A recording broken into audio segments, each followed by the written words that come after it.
Mothers day. દેખાડાની આ દુનિયામાં mothers ડેની ઉજવણી થાય છે. ગિફ્ટ અને કેકની આપ-લે થાય છે. મનને સ્પર્શી જતા વોટ્સએપ મેસેજો મોકલાય છે.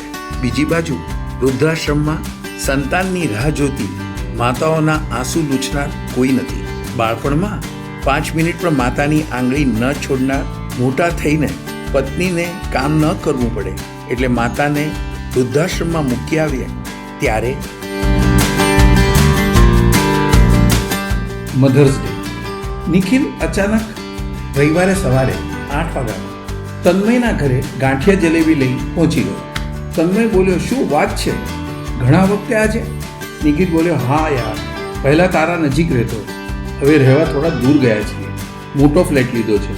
મારી માને મંદિર માટે જુદા મોટા રૂમની ઈચ્છા હતી, એ પૂરી કરી દીધી. એટલી વારમાં તન્મયનો 15-16 વર્ષનો પુત્ર રાહુલ અને તન્મયની પત્ની કાંતા પણ બહાર હોલમાં આવ્યા. છોકરાના હાથમાં ગિફ્ટ અને એક કાર્ડ હતું. રાહુલે નિખિલને હલો કર્યો અને પછી પપ્પા તરફ જોઈ બોલ્યો, હું તો મમ્મી માટે કાર્ડ અને ગિફ્ટ લાવ્યો, તમારી ક્યાં? તમે નથી આપવાના? ખૂબ જ હરખાતા કાંતા બોલી, તારા પપ્પાએ તો સવારે ઉઠી ત્યારે જ સરપ્રાઈઝ ગિફ્ટ અને હેપી મધર્સ ડેનું કાર્ડ આપ્યું.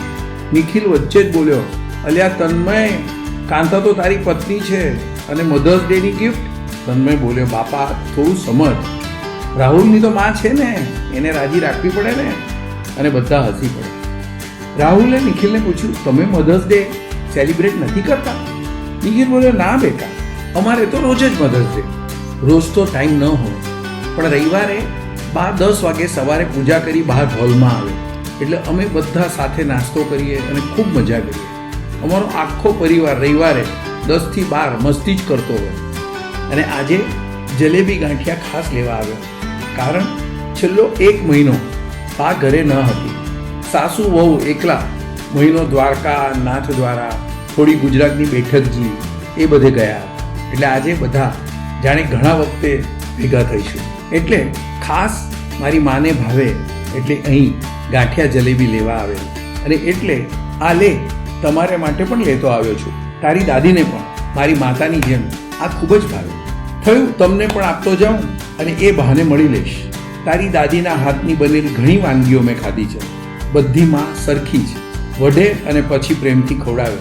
નિખિલ ભાવુક થઈ ગયો અને પછી તન્મયને પૂછ્યું, સુધા કાકી કેમ નથી દેખાતા? આ ખાસ એમને માટે. વચ્ચે જ તન્મય રોકીને બોલ્યો, ખૂબ ઉદાસ થઈ ગયો અને ધીમેથી બોલ્યો, અમે એમને વૃદ્ધાશ્રમમાં મૂકી આવ્યા છીએ. નિખિલ જાણે ચીસ પાડી બેઠો. કયા વૃદ્ધાશ્રમમાં? તન્મય બોલ્યો, અહીંથી લગભગ 20-25 કિલોમીટર પર દિલાસા કરીને છે, ત્યાં. નિખિલ બોલ્યો, હા મને ખબર છે. નિખિલ ઉદાસ થઈ ગયો. બોલ્યો, નાના હતા ત્યારે સુધા કાકીની વડ અને નાસ્તો બંને ખૂબ ખાધા છે. હું તોફાની તો કહેતા મારા તન્મયને ના બગાડતો, હા. અને ભૂતકાળની અને પોતાના બાળપણની યાદમાં જાણે ખોવાઈ ગયો. અને પછી અચાનક નિખિલ બોલ્યો, ચાલ પછી મળીશું, મને મોડું થાય છે, બા ચિંતા કરતી હશે. એટલું જ બોલી એ નીકળી ગયો. નિખિલ તરત ઘરે ગયો. પત્ની અને બાને બધી વાત કરી. નિખિલના બા સુધાબહેનને ખૂબ સારી રીતે ઓળખે એટલે બોલ્યા, તમે બંને મળવા જાઓ છો તો હું પણ આવું છું. આજે મને પણ ખૂબ મન થયું છે. નિખિલ બોલ્યો, હા જરૂર, હું પણ એ જ ઈચ્છતો હતો. એ બહાને આપણે ગાડીમાં બધા સાથે વાતો કરીશું. તાજા ગાંઠિયા જલેબી રસ્તામાં એક સારી જગ્યાએથી સુધા કાકી માટે બંધાવી લીધા અને સાથોસાથ દિલાસામાં બધાને સુધા કાકી તરફથી આપવા માટે એક મોટી ટોકરી જલેબી અને એક ટોકરી ગાંઠિયા પણ બંધાવી લીધા. પોતે મિત્રની માને મધર્સ ડે પર પગે લાગવા નીકળી પડ્યો.